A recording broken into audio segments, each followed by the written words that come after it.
Ekspozīcijas traumējot laiku, veidot kā 9 skulptūras. Katra no skulptūrām stāsta par savu laiku Latvijas vēsturē un par kopienu, kas to ir pārstāvējusi. Ir dažādas sabiedrības, katra savu identitāti, tāpat šīs skulptūras ir katra veidot ar savu identitāti.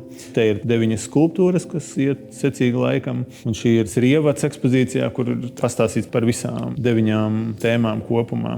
Mēs katru no šiem eksponātiem, kas ir svarīgs Latvijas vēsturē, esam citīgi pētījuši, skanējuši un digitāli atraduši viņam vietu šajā ekspozīcijā. Un vadoties no tā eksponēšanas nosacījumiem, tad mēs staipījām šīs horizontālās un vertikālās formas tā, lai katrs no eksponātiem tiktu parādīts vislabākajā gaismā un veidolā. Nāc uz Latvijas Nacionālā vēstures muzeja jauno ekspozīciju, kur dažādi laikmeti satiekas vienā straumē.